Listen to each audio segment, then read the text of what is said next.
And it's interesting to me to look at the word psychotherapy, because the word psychotherapy has two components, psyche and therapy. And there's a Greek derivation, and psyche means the soul, not the mind. And therapy, it comes from the Greek word therapia, which means healing. So in a way, the true expression of psychotherapy is helping someone to heal their soul. And in the medical model, there's an assumption that something is wrong with someone. We make a diagnosis so we can treat it and fix it. But in the process of healing, we're not so much interested in finding out what is wrong, but more about what's missing for this person. What have they lost contact with? What is it that they're not making use of, that if they did, they'd be okay? An example of that, which I found very inspiring, was Erickson said to me one day that a woman rang him saying she'd been washing her hands obsessively for 15 years. And he said, I was very interested to find out what she used to do with her hands 16 years ago. So he was not looking to find out what caused this obsession. He was not treating OCD. He was helping her to become more in touch with her resources that she got out of touch with. Erickson made a big emphasis on learning. He said all of our problems are learnt limitations. So we learn to limit ourselves. And sometimes that's useful. I mean, in your country, you probably drive on the right-hand side of the road. Yes.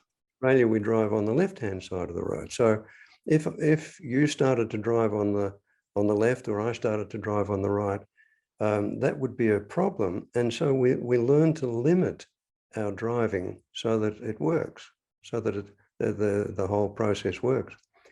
So limiting our options is not a problem, but anytime there is a problem, if we look, we'll see there's some kind of constraint, some kind of limitation that we've learned. And so the main theme of what I learned from Erickson was that if someone can learn to have a problem, they can learn to have a solution. Mm-hmm. So if someone, for example, has a phobia, they've learned to have that particular reaction to a spider or airplanes or whatever it is that they're phobic about. So if they can learn to be phobic and terrified, they can also learn to be secure, learn to be safe, learn to trust. I like to say there are two different kinds of hypnosis.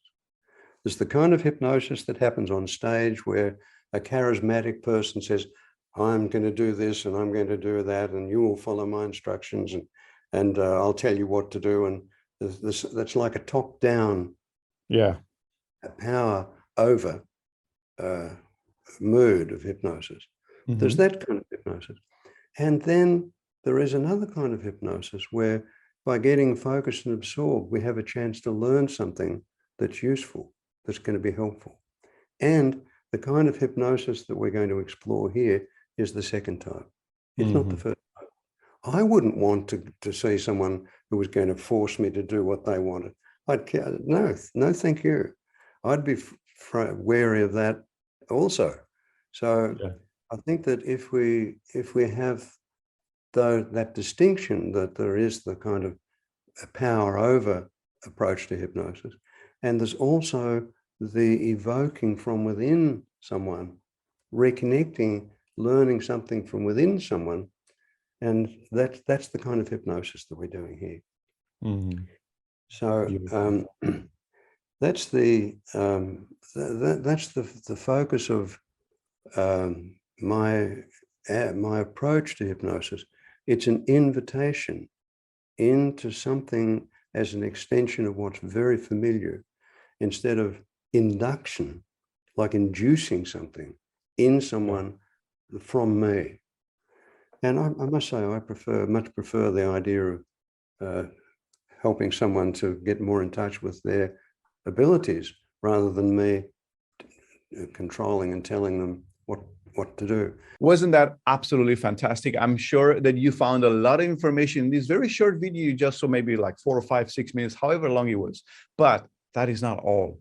You can have access to the entire presentation of this amazing speaker, plus 40 more other presentations and speakers, and you can have access for life. You can have access to the video recording, to the audio recording, to the swipe files, to the transcripts, to all of the bonuses and the special gifts that all of the speakers and presenters and also the organizers are offering in the Premium Pass package. So if you like this, if you want more, make sure to sign up below for the Premium Pass and have lifetime access to everything.